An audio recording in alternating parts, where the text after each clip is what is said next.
Chapter 2 Hero? Now, distant worlds and exploding magic are pretty cool. Frankly, I like the bit about shape-shifting sand, but don't get distracted. Aren't you wondering who the council is watching? Mini skirts, frosted hair, lipstick, and fingernails. Wendell shuddered as he moved through the crowd. Doesn't she know how ridiculous that looks? It wasn't that Wendell was a mean or cruel teenager. It was just such a shock. Dodging a wild kick from an Asian girl being swung about by her exuberant father, Wendell had nearly collided with one of many mothers within the crowd. Whoa! Whoa! Knees buckling, Wendell caught himself from smacking into the woman. The visual of her explosive, multicolored hairdo, coupled with the orange skin, tight, faded jeans, and sequin-covered pockets, well, it made his eyes hurt. A lot. Maybe it was the neon green eyeshadow, bright red lipstick, and open mouth gum chewing that backhanded his senses. I'm gonna need therapy. Luckily, the woman hadn't noticed his expression, and Wendell was quickly able to scurry away without disturbing the joyful family occasion. Then again, he had to wonder, was this kind of makeup meets the trowel technique something older men actually found attractive? Pushing the golden tassel from his face, Wendell bounded up again, trying to get a better view of the field, which had instantly flooded with expectant parents after the ceremony. Hundreds of people hugging and squealing, cheering and whooping alongside their high school graduates. Another jump. Come on, Mom, where are you? Timing was critical at this point. They would be looking. Hundreds of parents, wherever Wendell looked, smiled, laughed, and took pictures of their high school children, all amidst a sea of black robes. Wendell snorted to himself as he shifted through the crowd. We look like grim reapers at an old people buffet. The humor was fleeting. Time was running out. Just breathe, Wendell. Stay calm. As soon as you find Mom, you can ditch this field of crazy people and never come back. You'll never have to see any of them again.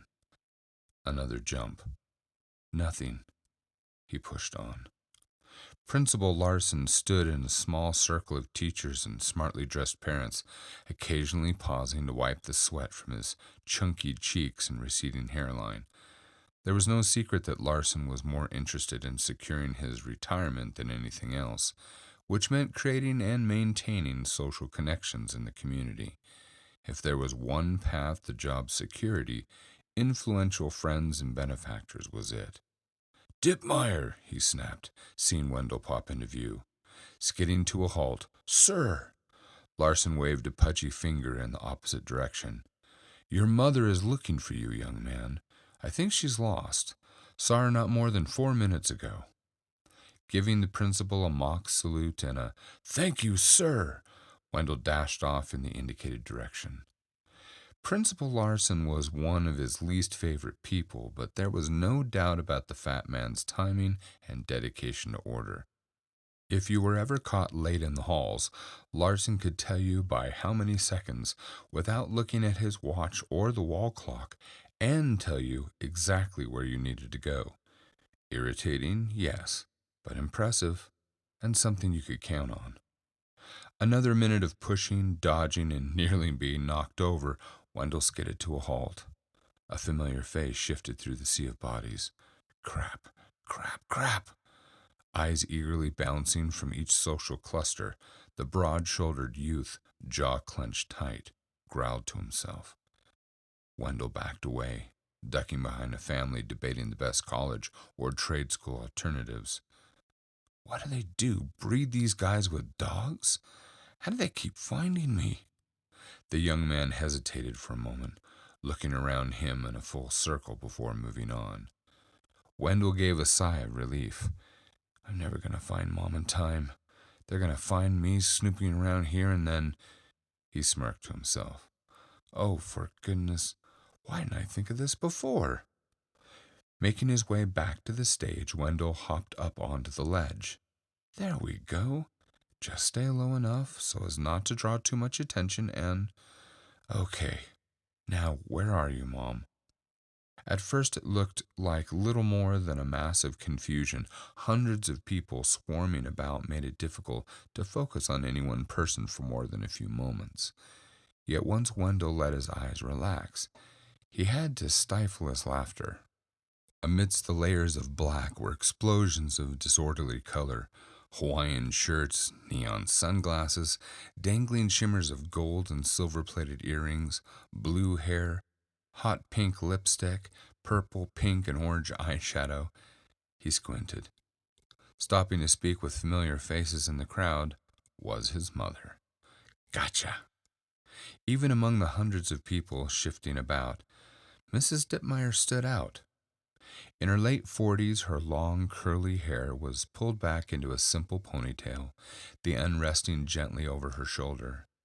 She didn't wear thick eyeliner or mascara or even lipstick that you could see, just a clean, smooth complexion, thin wire frame glasses, a simple white blouse with a powder blue sweater that stood out from among the bright colors and animal patterns, glittery handbags, Botox smiles, and bleached teeth. Truth be told, Mrs. Dipmeyer looked more like the attractive mother from a 50s television show than a mutant version of Britney Spears. Wendell smiled. I made it, Mom. Actually survived and graduated high school.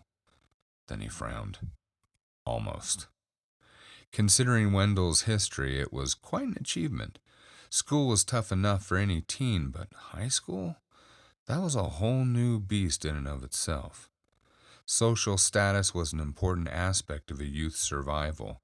Status was won, earned, or given by the elite, which usually meant genetically beautiful and strong, while the rest of the livestock fought for the crumbs, or got sacrificed for sport. Survival became a matter of who you knew, not what you knew. A teacher's approval, which you sought for in a grade school, quickly became a death sentence in the wrong groups of high school, and once you left the protective vision of a teacher, anything could happen. For the last week of school, Wendell made it a point to collect as many memories as possible: students, teachers, class settings, and activities, all on his smartphone. Not because he wanted to keep them, but more for the process of discarding them at specific moments of his future life. It was a way to remind himself of what he'd gone through and survived. Not more than 50 feet away, an irate woman, at least 60 pounds overweight in a gray business suit, snapped at a girl with pink hair and a black eye. The youth stood there, stunned, until the woman burst out laughing and gave the girl a hug. Looking on behind them was a calm and sympathetic old woman dressed in a white outfit. After today, I'll never have to see you again, Vice Principal Stacy, and thankfully, Nurse Aubrey either. Wendell's hand scratched the ridge of his nose subconsciously. Each challenge he had faced left him with scars, mostly emotional, but there were some physical doozies too. He'd been a regular visitor of the school infirmary. Broken nose, cut finger, broken nose, multiple staple removal, sprained wrist, broken nose, broken arm, tack punctures, broken nose, black eye, broken nose, split lip. He scratched the ridge of his nose again. This is not a place I'm going to miss, but... Pulling his phone from his pocket, Wendell snuck a peek at his #1 golden memory and slapped a hand over his mouth as he laughed. Jeffrey Chapman was a football linebacker and widely known as San Ramon High School's #1 bully. For nearly 3 years, he'd been the bane of Wendell's existence, exploding lockers, countless flat bike tires, and even being chased from the locker room showers across campus in his underwear. Wendell had endured it all. The picture displayed Chapman lunging, towel almost revealing the teen's unmentionables, while chunks of foaming hair dripped down his face and shoulders, revealing large bald spots across his scalp. Eyes narrow in rage, hands reaching for the camera, while boys laughed hysterically in the background. Now you know what happens when you mix ladies' hair remover with shampoo, Jeffrey, Wendell snickered triumphantly. The risk had been worth all the humiliation he'd received over the years. Luckily, it had been the last day of PE class, and Jeffrey's personal items were sitting on the half wall of the showers. No one ever messed with the equipment of a football player. All Wendell had to do was fake a nosebleed, run back to the locker room, add his mother's hair remover to the shampoo bottle, shake it up, and rejoin the class on the field. It had been that simple. Once he got dressed, the damage was already done. Seeing Wendell as the only person not laughing, Jeffrey had guessed what had been done and lunged at Wendell as he ran. All he had to do was make sure to avoid Jeffrey and his minions for the last 48 hours. That meant the whole of the graduation ceremony. Not wanting to call further attention to himself, Wendell located his mother once more and jumped from the stage. She had stopped to talk to their neighbors, the Matthews. "Keep talking till I get to you." Pushing and weaving, Wendell made his way quickly through the compacted bodies and private conversations. "Come on, Wendell," he prodded himself. "Faster, faster." High school hadn't all been bad, though. Sure, there had been some bullies and constant challenge of fitting in, but something, or someone, usually made the experience worth it, at least eventually. He jumped up, making sure his mother hadn't moved from her spot. "Wendell!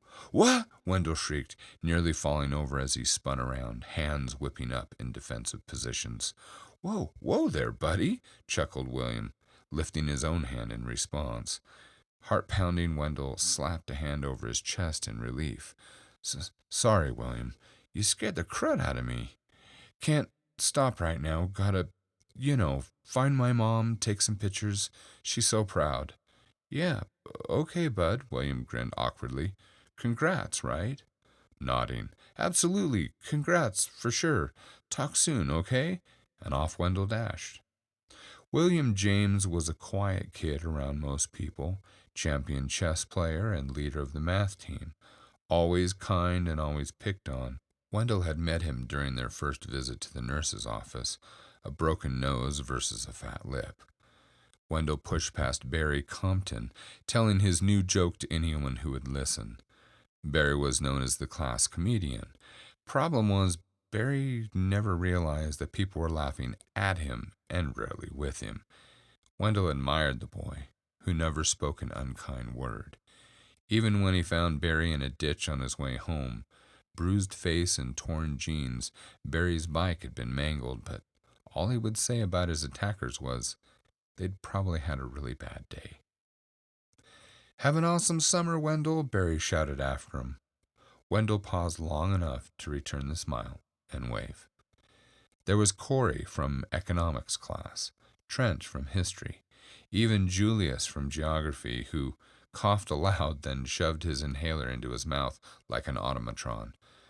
All standing about with family and friends, smiling, laughing, and congratulating one another. Nerds. That's what they all were. Wendell wasn't sure which was worse, that his only connections were considered rejects from school's popular society, or that none of them were close enough to officially call them friends. They were little more than fellow students who didn't beat him up. And now it was over. Wendell's pace slowed. Good or bad, the whole awkward process was about to start all over again, in the real world. School was over, sure, but now the next test was staring him in the face. He was going to have to find a job, maybe start a career, and learn how to survive on his own soon. Learn how to provide, especially for his supermodel girlfriend. There had to be reasons girls didn't go out with him, and his guess was maturity. High school girls simply felt outclassed. His rugged looks, unusual confidence, overwhelming talent still waiting to be discovered. It was a lot for a girl to cope with. Supermodels had to be the answer. They knew talent and could smell wealth, which was why Wendell had to make sure he had a great job to support her in style. However, the only job Wendell had ever secured was being a waiter at the Fish Market Cafe. Not the most luxurious of jobs. Suddenly, the thought of leaving high school didn't sound so appealing. He looked down at the rolled piece of paper in his hand, a golden ribbon wrapped around it. What did this diploma in hand really mean? What the crap am I going to do now? Well, hello there, Dipmier. Wendell froze. Standing in his path, head smooth as a newborn's butt, was Jeffrey Chapman. The near 6-foot slab of muscle cracked his knuckles in his usual intimidating fashion, which always worked, and did a quick shuffle in Wendell's direction. Endowed with a superhuman fear to survive, that and not wanting to cry in front of all these strangers, Wendell spun reactively on his back heel while throwing his arms out to avoid Jeffrey's strategic grab attempt and ran into 2 more jocks. A wall of irritated muscle and aftershave slid together in a black curtain in front of him, closing off Wendell's escape route. Oh, Wendell moaned internally. This is gonna hurt. Strong arms wrapped around him in a mock hug, smiling at on-looking parents while locking the nerd into place between them. For all people knew, they were just a group of friends saying their last goodbyes. Smiling as authentically as he knew how, Wendell squeaked, "Jeffrey, look, But a sharp jab to the ribs knocked the wind from him. "What? Were you leaving without saying goodbye, Dipmier?" The bully grinned to show his gleaming white teeth, his canines looking a bit too big and pointed for any normal kid. "That hurts me," Jeffrey said softer, placing an open palm over his chest. "Truly, I'll miss all the quality time we spent together over the years." Looking to his partners in crime, his smile flashed to a scowl. "I think we should have one more private party, don't you, boys?" Both nodded with a low chuckle. If Wendell had actually believed in déjà vu, there should have been a legion of black cats dancing across the grass about now, with top hats and canes, but he didn't. This just happened to be a consistent event with Jeffrey and his ever-present minions, grabbing Wendell at the most opportune times. For them. They would find a secure location, away from prying eyes, and proceed to damage the gawky youth physically, requiring anywhere from 3 days to 6 weeks healing time. Considering this was the last time they would likely see one another, Wendell was guessing that the 3 boys would want to make this final experience last. Crap. What do I do now? The easiest thing to do would be to scream help, being surrounded by hundreds of adults. Teenage pride, however, and the fact that the last thing Wendell wanted to be remembered for was screaming like some nerd pansy at graduation, meant it simply wasn't an option. With a firm yank on both arms, the jocks lifted Wendell onto his tippy toes, dragging him towards the snack shack at the opposite end of the field. I could yell, "He's not my daddy, but he sighed. "Yeah, that would go over well. What are you, 3, Wendell? Think. A smile slithered across his face. Wendell had learned in a community self-defense class that people doing what they weren't supposed to be doing always dreaded one thing above all else: attention. So what was the one thing that always got people's attention? 1, 2. Wendell took the deepest breath he could manage and screamed, "Fire!" The shriek was so loud, it would have made a B-movie bimbo proud. All 3 jocks spun around trying to find the location of the fire, along with most of the parents and students. Stomping the closest foot, Wendell yanked his arm free and bolted across the grass. It didn't matter what people thought at this point. They'll think I'm running towards the fire, not running away from bullies trying to pound my face into the concrete. Run, Wendell. Run! Lungs burning, Wendell pushed himself harder than ever before, which was saying something. He wasn't a jock, nor was he above average in strength, but 4 years of running from bullies had developed some serious long-distance stamina. In less than 5 seconds, the gap opened between lions and gazelle. It was useless to hide. and waiting around for his mother to appear was a stupid plan. This was escape time. School was over, this part of his life complete. "We're gonna get you, Dipmier!" Jeffrey shouted from behind, and ready to be discarded. Grabbing the top bar of the closed fence, Wendell jumped, using the wall to run up without losing his momentum and down onto the ground. He grinned to himself. If only there was a getting away from bullies competition in the Olympics. Thoughts of gold medals flashed in the back of his mind. All three jocks slammed into the gate, rattling the chain. "Just bring your face closer to the chain, Dipmier," seethed Jeffrey.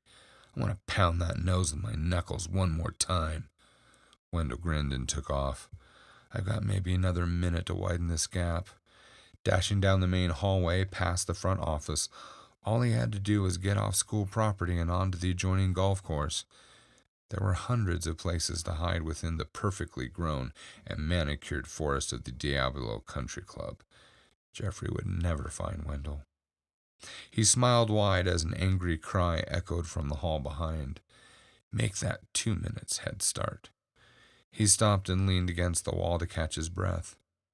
Maybe ditching high school altogether isn't such a bad thing after all. Life certainly was going to change. The groups formed and school didn't have much weight in a bigger world, and those who claimed their fame were just ordinary kids once they walked off campus. Wendell chuckled to himself and decided it would be better at this point to just walk home instead of trying to find where his mom was. He pulled out his smartphone and started to dial. "Just call my mom and—" "Oh!" The impact of Jeffrey's fist slammed Wendell back against the front office wall, knocking the wind from his lungs. "Oh," he moaned, sinking slowly to the ground. "Good hit, Jeff." The bully snarled, his two minions closing in on either side. "Thought you'd get away from me this time?" He shook his head. "I don't think so, sucker. I had to tell my girlfriend I shaved my head on purpose, you butthead. She hates it." Small beads of sweat trickled down the smooth surface of his scalp. Wendell coughed, then forced a grin to his face. "Technically, you're the one who looks like the butthead." Jeffrey's foot slammed into Wendell's side. "Ooh!" Wendell grunted. "Enough!" boomed a deep voice. Large hands gripped shoulders, pulling the jocks apart. Jeffrey backed away, hands upright. "Sure thing, Evan. We've got no beef with you, man." "Maybe you don't," Evan growled, turning his attention slowly to Wendell upon the ground. "But I have a beef with him." Wendell blinked once. The huge figure stood in the direct sunlight, which created a bright white and yellow halo about them. You're mad at me too?" Wendell gasped, trying to get his breath back. Large hands gripped him by the shoulders, lifting him from the ground effortlessly, and an angry face came into focus. "More than you know." A very angry face. Jeffrey and his minions laughed. Wendell sighed heavily. "Crap." "You can't do that." "Why not?" "Because I don't feel that way about her. You do, Wendell." Wendell shrugged. "But she doesn't know that." Evan shook his head, rubbing a temple with a thumb. "That's the point, buddy. You're supposed to tell her that you like her, not frame your best friend." His face dropped into his palms with a heavy sigh of frustration. Girls were always an awkward subject between the two. Wendell pondered. True, he hadn't totally thought the whole process through when it came to Mandy Sanders, his longtime crush. He'd had more than 50% of his classes with her through high school, but never got further than offering her a replacement pen during all that time. Well, he had drawn some pretty incredible pictures of her riding horses, one of her passions, and slipped it into her backpack one year. Unfortunately, when Mandy asked the class ego and known artist Darryl Ross if he'd drawn them, the jerk actually took credit. Mandy and Darryl dated for that whole year, and most of the next. Wendell grunted at the painful memory. Don't want to repeat that mistake again. For several minutes, Wendell watched Evan in silence. It was bad enough he'd screwed this up and put his buddy on the spot with a girl Evan wasn't interested in, but even more so after being rescued from the clutches of Jeffrey Chapman and his thugs. This was supposed to be a perfect day. Yeah, but girls always like you, so... Evan ignored him. Wendell shrugged. I just figured maybe we could invite Mandy and Susan over, then try the backup plan. Evan sat abruptly upright. What? Are you serious? That's even worse. Oh, good. He's listening. Wendell knew, of course, that locking the door behind the girls seemed, well, serial killer. Even he could hear the sirens, see the blue and red lights flashing through the front window. He didn't want to scare them, but he was feeling a little desperate. Wendell was determined to work out the details of the plan. Operation GWG, Get Wendell a Girlfriend. Mission 101, Find a Girl. The invigorating energy in fresh-cut grass and cool, crisp chlorine filled Wendell's nostrils as they lounged by the pool in Evan's backyard. Looking past the back fence, the wild grass bowed to the playful persuasion of the warm summer breeze, and the corn lilies and columbines bounced their jeweled heads, laughing and teasing butterflies. Even the Cooper's hawk atop a nearby fence post, content with feasting on a woodpecker, knew it was a perfect day. When Wendell woke up this morning, he knew today was the day to start turning plans into reality. High school and graduation were finally over, and he needed to play. He sat up in the creaky lounge chair, chatting away and waving his lanky arms to emphasize his ideas, while Evan was stretched out, hands behind his head, showing off his bulky biceps that were barely contained in the white t-shirt, eyes closed and yawning. Evan had no idea how hard it was for Wendell to be his friend. They lived in separate universes. Everything Wendell wanted and worked for came so easily to Evan. Friends, relationships, grades, opportunities, you name it, the world seemed to revolve around the blonde-haired, blue-eyed stud. Wendell was tired of being just Evan's friend Wendell. Evan was the hero, always in the right place at the right time with impeccable manners and bronzed Greek god good looks. He already had a great job with Mr. Stolson at the nearby garage. Fact was, Evan always had options and prospects. Turns out his deep passion for engines and racing was exactly what Mr. Stolson had been looking for. He'd been offered the mechanic's job the moment Evan pulled up in a car he'd customized with his own hands. Of course, Wendell had helped with the car too. Every time Evan needed to check the engine, Wendell was there to turn the key in the ignition. But did Wendell ask for recognition? Not once. Evan's job gave him plenty of time to work on his roadster and hang out with the girls. Ah, the girls. Fact was, everybody wanted to be around Evan, especially the girls. It was one of the things about him Wendell really enjoyed. There were always girls hanging around. Evan was the magnet. Of course, none of them took notice of Wendell. Yet. Usually, Wendell felt grateful that his best friend wanted to hang out with him. Part of what made Evan so great is that he always shared and included Wendell in his own plans. It didn't matter what other people thought. Somehow, Evan made him feel as if Wendell were the great one, and Evan was lucky to have him as a friend. When they were 8 years old, it really confused Wendell. Nothing was ever said between them at first, but the odd looks they'd receive from others, even parents, affected Wendell. It bothered him, but he learned not to think about it and to be grateful. They had a lot of fun together, so did it really matter? It did to Wendell. Why are we even friends, Evan? We're nothing alike, he'd asked one day. With a genuine smile, Evan had grasped Wendell's hand in a firm handshake and replied, Because, buddy, when you're around, I feel like we make a complete person. It sounded corny at the time, but Evan Matthews had backed that very statement with 13 years of undeniable proof. Wendell looked over at his best friend. Silently frustrated, Wendell's entire upper torso sagged. But what if they just leave? Again? Evan took one glance, and his expression softened. No, man. Patience. We have the plan. It'll work, I promise. This is not the twisted social structure of high school. No more bullies, no more jocks, and no more locker room pranks. And remember, Wendell, girls don't care about blue ribbons from a belching contest or the latest victory at the role-playing conventions. Hey, that was a huge regional victory. Team Brimstone hasn't been beaten in over. Seriously? Oh, all right, Wendell resigned. Can't a guy hope to meet a girl with an imagination and maybe throw in an addiction to dragons and wizards? With a wide grin. You can hope, but I doubt you'll get it.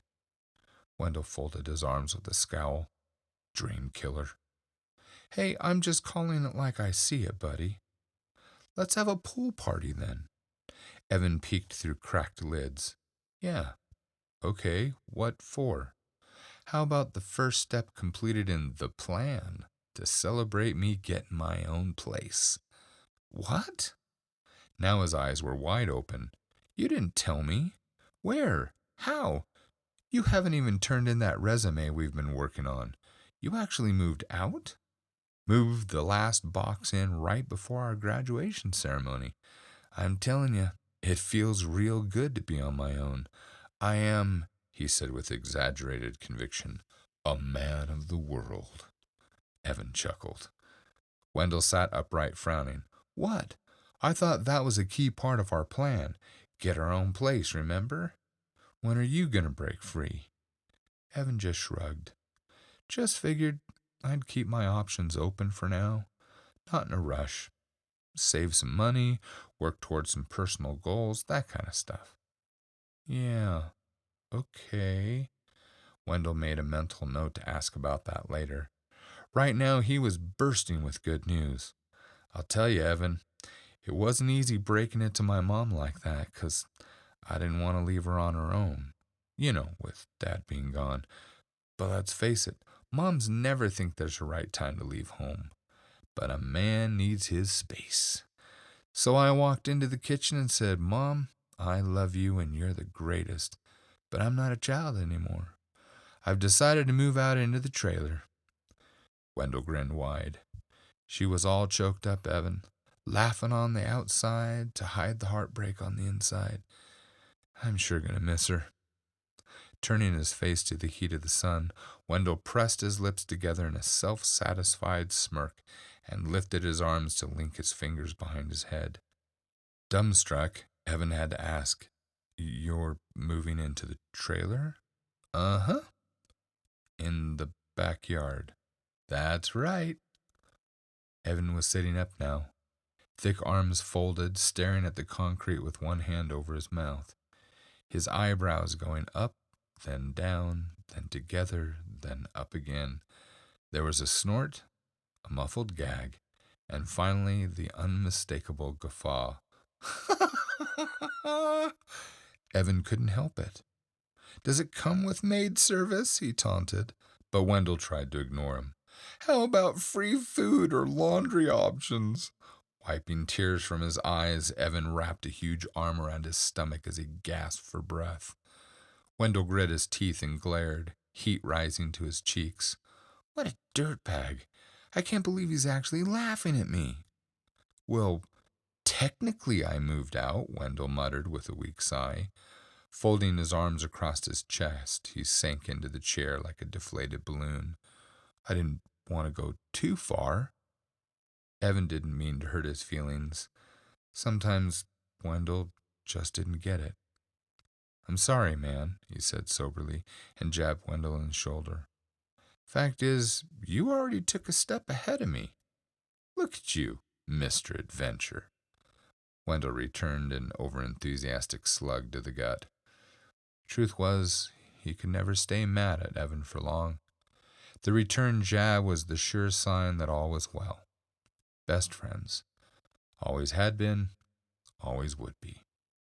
Evan bounced out of his chair, which creaked in protest, reaching out to jab Wendell in the shoulder again.